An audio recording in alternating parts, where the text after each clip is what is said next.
Infrastructure as code is a crucial part of the automation when we talk about cloud infrastructures in general, and then when we talk about machine learning ops and CI/CD pipelines and all that stuff.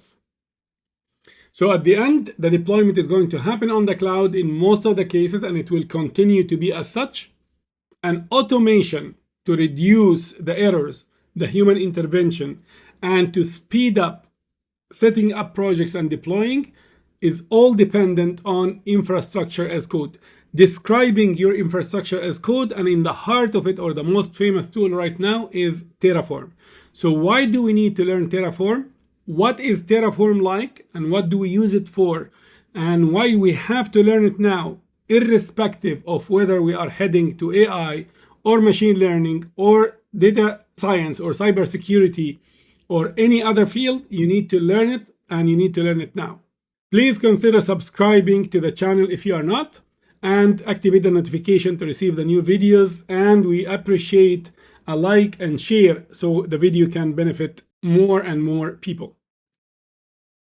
So what is infrastructure as code to start? Many of you may have worked already on AWS or Azure or Google. And if not, this is AWS. This is the AWS Management Console. So if I need to create a VPC, I have to go ahead and I have to decide what will be the VPC, what's the name, what's the IP address range, and then create it. Then I need to create maybe subnets inside the VPCs. Then I have to click on a different menu, and I have to go ahead and choose which VPC I would like to go with. And then they'll ask me more questions. It's a manual process. And the more resources I need to create, the more time it will take, the more chances I'm going to make a mistake, and also troubleshooting to solve mistakes when they happen is going to be even more. So why don't we do it faster? Why don't we do it through a script that is written, documented, tested, verified, and it produces the same result all the time?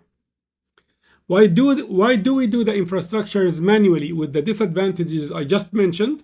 And when you delete it because you don't need it anymore and you would like to rebuild it again in the near future for the teams that you are supporting, then you'll have to do the same effort again, the same time, and maybe more or a little less, same potential errors, same slow speed in deploying that. So more dissatisfaction of the different teams. And if we have a lot of requests, then we are doing that kind of traditionally. That goes back to traditional IT, when requests came in and we have to sort them depending on priorities and then manually process them.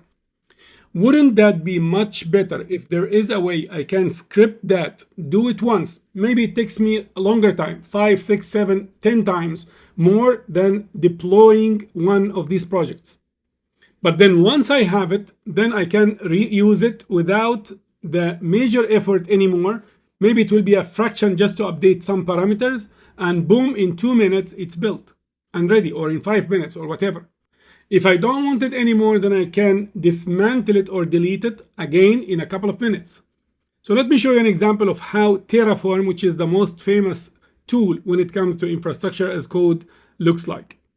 So here's a script that we have, and I'm defining that this is going to work on AWS in US East 1. And here is the script to create a VPC with the critical parameters I would like to add. So here, this is the range of IP addresses and the tag, the name of the VPC. Then I would like to create a resource for a subnet. Here is the range of the subnet, and it attaches to the previous VPC through the VPC ID, as you can see here, the name. And then I'm going to create a virtual machine. I have described the AMI, the machine image, and the instance type, the size and specs of the instance, and the fact that it's going to be in the above subnet.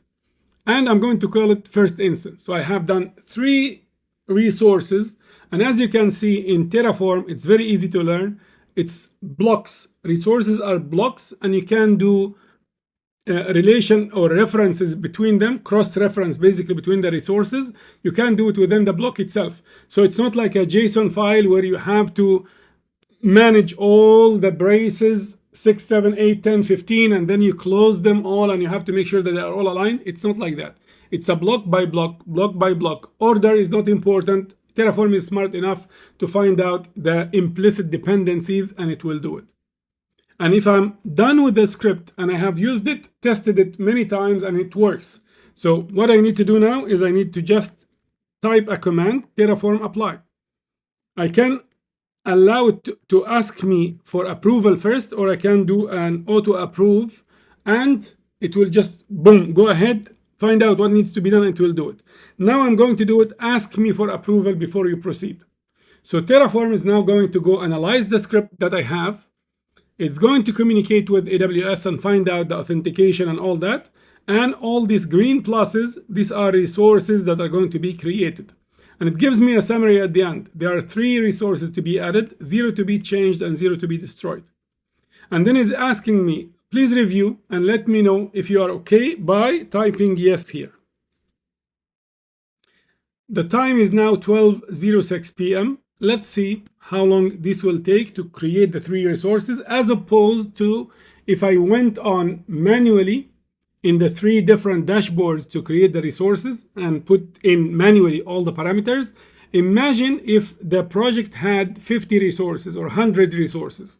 Now I have everything created. It's 12:07, 1 minute, and it has created everything, and it has given me the IDs of what has been created, the VPC and the subnet and the instance, and it gave me also applies completed, resources are available. If I go back and I check, I'm going to refresh. This is the subnets page, refresh. I have first subnet public, which was exactly what I needed here. That was the name. Then if I go into VPCs, we'll have the one called custom VPC. And here is the range, which was the one that I wanted to create, custom VPC. And here is the range. How about the virtual machine? We go into the virtual machines page. I'm going to refresh. And I have one called first instance. And this is the instance ID, ends with 949C. 949C. And the name is first instance, which is exactly right here. So what if I don't need it? So in 1 minute, I was able to create it. Of course, if it is larger, it could take 5 minutes, 10 minutes. But during this time, I am relaxing, stretching, chatting with my peers, maybe picking up a different request so I can update the script and I'm ready to roll as well. Or maybe a project has ended and now they're asking me to destroy the project. So I don't need it anymore. And if I get that confirmation, I'm going to do, if I don't need it anymore, I need to destroy it. So instead of, again, wandering through the different dashboards and maybe forgetting things or waiting for one to finish termination before I move to the second one, I'm going to tell Terraform, go ahead and destroy with auto approve. Don't ask me for approval, just go ahead and destroy it, which implies that Terraform continues to know what you have deployed, tracks the changes done through Terraform, and then it's going to have that list so it can destroy it when not needed. Now, as you can see, it's going to destroy. A red minus sign means destroying these resources. And now it has went on 12:09 to destroy everything. So let's see how long it will take. And I am hands-free. I'm not doing anything that has to do with this. 20 seconds, usually a minute, give or take, and it will be destroyed. So I'm not jumping between menus. So now we have 3 destroyed, 12:09. Let's say we started 1 minute ago. So it took 1 minute to build, 1 minute to destroy. Minimal chances for errors, if not 0. No human intervention. And I'm hands-free, so I can use my time doing something else beneficial while this happens. And if we go to check, we'll find that this was the instance. I don't have any instances running. And if I go and check, I'll find that one has been terminated. And if I check here for the VPCs, refresh, VPC is gone. And if I look at the subnets, I had the first public subnet and now will be also gone. So I don't have it anymore. All right. So using Terraform is crucial no matter what your profession is. So I have asked ChatGPT if Terraform is beneficial for AI engineers, data scientists, machine learning engineers, MLOps engineers, DevOps engineers, network engineers, cybersecurity, and do they have to learn it now? And the response was basically, Terraform will allow you to automate, less errors, and it is quick. And do version control for your infrastructure as code. So your infrastructure is a bunch of scripts that you can use. HashiCorp is the easiest one to learn as well from a learning curve. And I'm telling you that firsthand because I have worked on CloudFormation in AWS and on Terraform. And I have a course on Terraform as well explaining all of that. And I have seen how easy it is to learn compared to CloudFormation, although I have been working on AWS for 19 years now.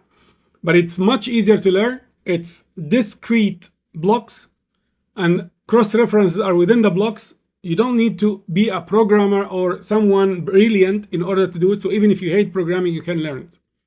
And it has broken that down since everything goes on the cloud, since we need faster setups, since we need to reproduce environments and having the exact same output all the time, fewer errors, and saving time, of course, if it is faster for the same team to do more work, and everything is cloud driven, then you have and you must learn Terraform, even if you are in one of these professions. And it has broken that down by role. If an AI engineer knows how to use Terraform and knows the cloud, what can they do? Machine learning engineers, same thing. Data scientists. But of course, they don't have to know everything in Terraform, and they don't need to have everything in the cloud. They need to know how to deploy the services that they need for their work as data scientists or MLOps engineers or AI engineers or machine learning engineers or developers or cybersecurity professionals. They need to know the services that are critical to their work and how to automate that using Terraform. So all of them, you can recreate the question and you'll find the answer. So I don't have to go and read it one by one. Now, I also asked if you can compare between the different IAC tools, the infrastructure as code tools that are being used, and Terraform ended up the only one that is multi-environment, multi-provider, multi-cloud. And CloudFormation is only for AWS. Azure ARM is only for Azure, and Deployment Manager is only for Google. From a learning perspective, learning curve is moderate, whereas this can be steep depending on what exactly you are going to learn it through. And of course, AWS heavy, Azure heavy, and this will be Google heavy. From a visual support, now this is limited. Third-party tools can help you with visualizing that, but the different providers, they have visual consoles or designers that can help you do this. All right, so learn Terraform. Terraform has a much wider community. That's why it's still number one. Learn Terraform and carry that experience even if you change companies and you change the cloud platforms you are working on. Take that knowledge with you, automate, work faster, finish your job, no matter what that is in machine learning or AI or data science or security, faster, and be self-sufficient. And that will be an attractive profile, especially for startups and small and fast growing companies. The big corporates, maybe they have discrete teams, but in smaller companies that are growing, this is going to be the profile they will be looking for to save costs on hiring too many people to do the same job. All right, so hopefully that was beneficial, and it's clear that you need to learn Terraform and you need to learn it now. And I'm going to see you in the next video. Please consider subscribing to the channel, activating the notification to find out more and more facts about skills that you need to learn irrespective of which field you are getting into, and also videos about those specific fields, and also to be notified when we have any update. Please consider giving us a like and share so the video is going to benefit more people and will raise better awareness for all aspirants or the professionals in the IT field. Thank you very much, and I'll see you in the next video.